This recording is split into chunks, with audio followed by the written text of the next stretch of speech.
Γεια σας φίλοι μου. Σήμερα θα μιλήσουμε για το Victoria 3. Μου αρέσει πολύ σαν παιχνίδι, αλλά με δυσκολεύει απίστευτα. Είναι γρίφος για μένα. Κάθε φορά που μπαίνω μέσα, δυσκολεύομαι πραγματικά να καταλάβω πώς δεν είναι όλα μαζί.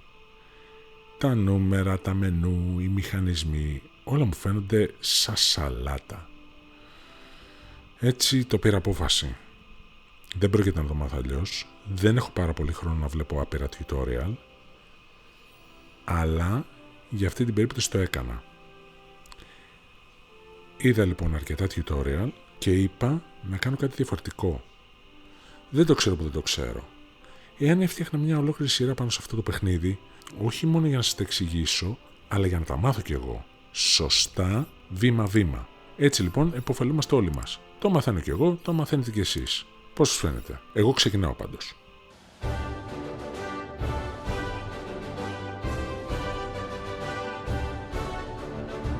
Πριν μπούμε στο πρακτικό κομμάτι, θέλω να πετάξω μια ερώτηση, η οποία με μπέρδεψε πάρα πολύ στην αρχή. Όλοι παίζουν και λένε συχνά για pops, και το βιωτικό τους επίπεδο και τους πληθυσμούς, να το ανεβάσουν. Και εγώ, συνηθισμένος από το Crusader Kings 3, από το Hearts of Iron και γενικά άλλα διάφορα Grand Strategy που έχω παίξει, λέω τι με νοιάζει ρε παιδιά. Εγώ θέλω να κάνω τη διπλωματία μου, θέλω να κάνω τους επεκτατικούς μου πολέμους, θέλω γενικά να αυξήσω το εμπόριό μου, την οικονομία μου. Τι με νοιάζουν οι pops? Αλλά η απάντηση είναι απλή και κρίσιμη. Μέσα στο παιχνίδι, κάθε pop, δηλαδή κάθε ομάδα ανθρώπων, όπως αγρότες κτλ. Δουλεύει κάπου. Και όσο δουλεύει, πληρώνεται και θέλει να αγοράζει πράγματα. Όσο πιο ψηλό είναι το βιωτικό τους επίπεδο, τόσο περισσότερα πράγματα μπορούν να αγοράσουν. Και όταν αγοράζουν περισσότερα πράγματα, ανεβαίνουν και τα κέρδη των κτηρίων που τα φτιάχνουν. Δηλαδή, το βιωτικό τους επίπεδο δεν είναι απλά ένας ωραίος αριθμός για να δείχνει καλά η χώρα μας στις στατιστικές. Είναι κυριολεκτικά το καύσιμο που κινεί την οικονομία. Και αυτό μας φέρνει κατευθείαν στην καρδιά του παιχνιδιού. Φανταστείτε λοιπόν μια γιορτή στη γειτονιά μας, όπου κάποιος ψήνει σουβλάκια επιπληρωμή. Αυτό είναι το κτίριο. Τώρα οι γείτονες έρχονται να αγοράσουν. Αυτοί είναι οι pops, δηλαδή ο πληθυσμός μας. Ο ψήστης βγάζει κέρδος και με αυτό το κέρδος πληρώνει και τον ανιψάκι του που το βοηθάει στη σχάρα. Αυτός λοιπόν είναι ο μισθός που παίρνει. Ο ανιψιός παίρνει τα λεφτά και τι τα κάνει? Πάει και αγοράζει πράγματα και μέσα σε αυτό αγοράζει και σουβλάκια. Και έτσι κλείνει ο κύκλος. Τα λεφτά τα οποία δίνουμε στους μισθούς γυρνάνε πάλι πίσω στην οικονομία μας και φορολογούνται φυσικά. Αυτό στην ουσία είναι το Victoria 3. Τα κτίρια φτιάχνουν πράγματα, ο κόσμος τα αγοράζει και αυτό κάνει κέρδος. Γίνεται μισθός, ο μισθός ξοδεύεται και έτσι δουλεύει το loop. Είναι η ουσία του καπιταλισμού, παιδιά. Το Victoria 3 είναι καθαρά καπιταλιστικό παιχνίδι. Και όσο δεν μας αρέσει, αυτό είναι. Εμένα μου αρέσει πάρα πολύ η εποχή η οποία εξελίσσεται. Τώρα έρχεται το κομμάτι το οποίο μου φάνηκε πολύ περίεργο και λίγο ακατανόητο στις αρχές. Έχουμε ένα κτίριο το οποίο πάνε τρελά τα κέρδη. Πάει τρένο. Και εκεί, όπως πάντα έλεγα, τέλεια, βρήκα την κότα με τα χρυσά αυγά. Στην πραγματικότητα όμως, στην αρχή του παιχνιδιού, δεν φορολογούμε απευθείας τα κέρδη. Φορολογούμε τους μισθούς. Άρα αυτό που μας νοιάζει πραγματικά δεν είναι πόσο βγάζει ο ιδιοκτήτης, αλλά πόσο καλοπληρωμένη δουλειά είναι αυτή για τον κόσμο μας. Τα κέρδη δεν είναι άχρηστα, απλά δουλεύουν από πίσω. Πάνε σε κάτι που λέγεται investment pool, σαν ένα σκουμπαράς που τον έχει ο ιδιωτικός τομέας και τον χρησιμοποιεί για να χτίσει νέα κτίρια χωρίς να ανακατευόμαστε εμείς. Φανταστείτε το, τι να πω, σαν ένα μπολ με κέρματα. Κανείς δεν το ελέγχει συγκεκριμένα, αλλά όσο πιο γεμάτο είναι, τόσο πιο σίγουρο είναι ότι κάποια στιγμή θα βγάλει και κανένα κερασματάκι. Δηλαδή, στην περίπτωσή μας, θα φυτρώσει ένα καινούριο κτίριο. Και μπορείτε να το δείτε και στο διάγραμμα εδώ. Τα κτίρια λοιπόν παράγουν αγαθά, τα αγαθά γίνονται πωλήσεις στα POPs και αυτό δημιουργεί κέρδος. Το κέρδος πάει πίσω σε μισθούς και επενδύσεις. Οι μισθοί πάνε στους εργαζόμενους και αυτό δημιουργεί το λούπο που ξοδεύονται σε νέα αγαθά και τα κέρδη του κτηρίου πάνε σε επενδυτικό απόθεμα το οποίο θα μας χτίσει νέα κτίρια και αυτό τροφοδοτεί με τη σειρά του κύκλο ξανά.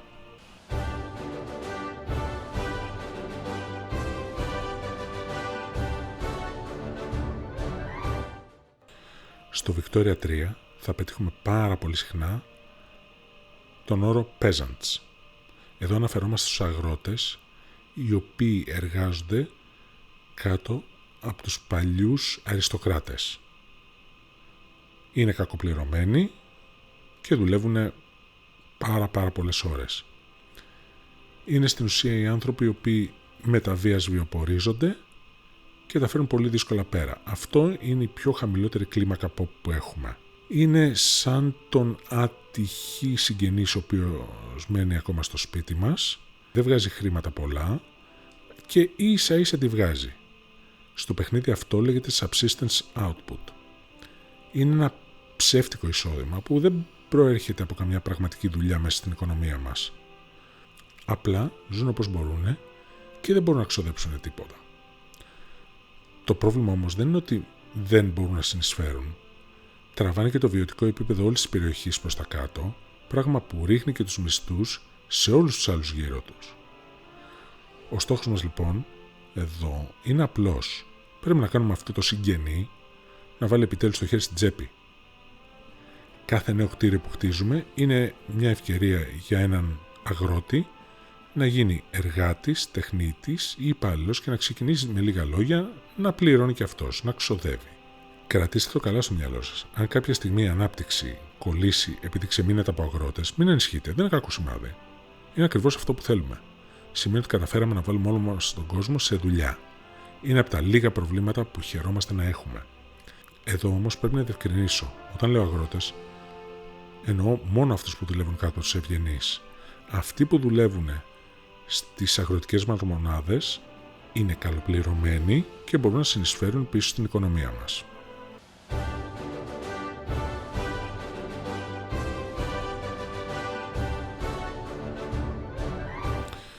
Λοιπόν, μας τελείωσαν και οι αγρότες και η ζήτηση στη χώρα έφτασε στο ταβάνι. Τι κάνουμε τώρα? Εδώ μπαίνει το εμπόριο. Το ωραίο με το εμπόριο είναι ότι μας φτιάχνει νέα ζήτηση χωρίς να χρειάζομαστε άλλο δυναμικό.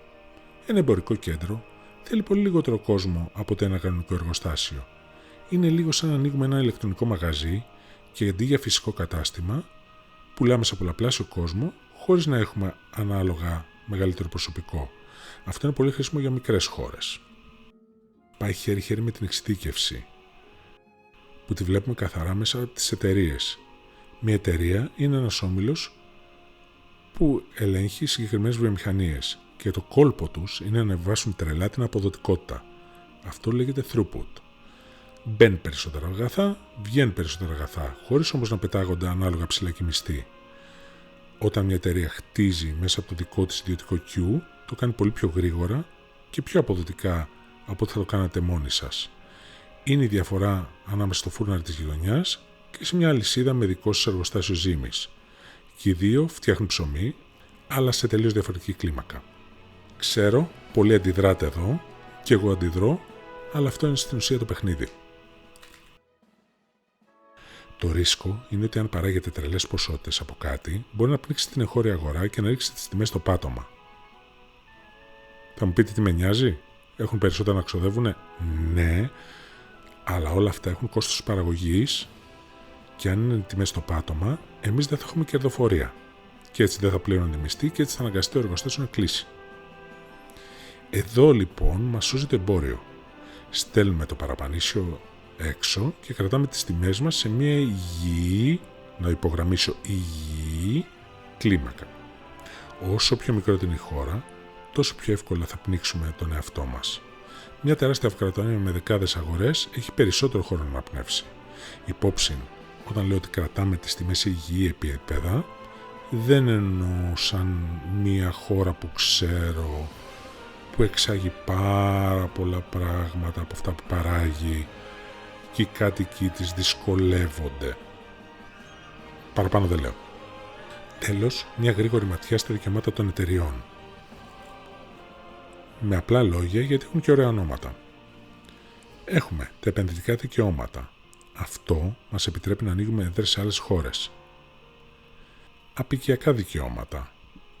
Βικτόρια 3 είμαστε, Αν δεν έχει και απικίες, δεν έχει τίποτα.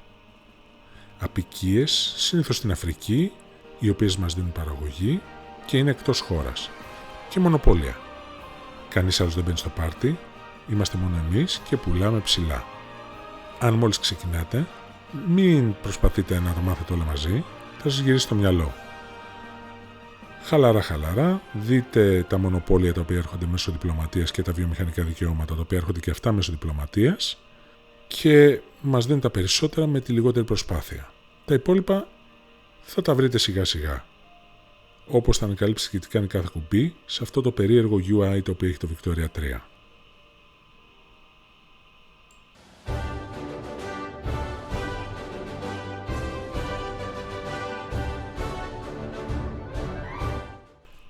Δύο τελευταία πραγματάκια πριν κλείσουμε. 1. Έχουμε και τα Prestige Goods. Είναι αγαθά κύρους τα οποία φτιάχνουν ορισμένες εταιρείες. Ανεβάζουν την αποδοτικότητα στα κτίρια που τα χρησιμοποιούν, βοηθάνε στο εμπόριο και ανεβάζουν το βιωτικό επίπεδο όσων τα καταναλώνουν. Ή, αν είναι στρατιωτικά αγαθά, ενισχύουν το στρατό μας και είναι λίγο σαν limited edition προϊόντα. Το ίδιο πράγμα, αλλά καλύτερο και με δικαιώματα να καφιόμαστε. 2. Οι δασμοί και οι επιδοτήσεις του εμπορίου. Οι δασμοί μειώνουν τον όγκο του εμπορίου, αλλά γεμίζουν και το ταμείο μας. Οι επιδοτήσεις κάνουν ακριβώς το αντίθετο. Μας κοστίζουν, αλλά σπρώχνουν μεγαλύτερο όγκο συναλλαγών.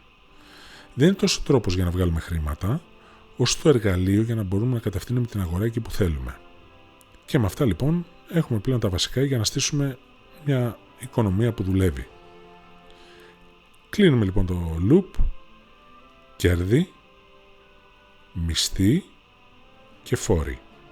Στόχος μας είναι να μετατρέψουμε τους αγρότες μας σε εργατικό δυναμικό και να χρησιμοποιούμε το εμπόριο και τις εταιρείες για να εξειδικευόμαστε χωρίς να πνιγόμαστε από το δικό μας απόθαμα. Στο επόμενο βίντεο θα μιλήσω για τους POPs, τον πληθυσμό μας, και θα δείτε γιατί η κοινωνική τους δομή μετράει εξίσου με όλα όσα είδαμε σήμερα. Ελπίζω να ήταν μια καλή αρχή, να το απολαύσατε. Ελπίζω να μην βαρεθήκατε ιδιαίτερα γιατί είναι σαν να κάνουμε λογιστική ανάλυση. Νιώθω σαν να προσπαθώ να κάνω μάθημα. Αυτά λοιπόν για σήμερα. Να υπογραμμίσω εδώ ότι δεν θα βγάζω κάθε φορά βίντεο για το Victoria 3. Θα βγάζω μία για ένα άλλο παιχνίδι και μία για το Victoria 3.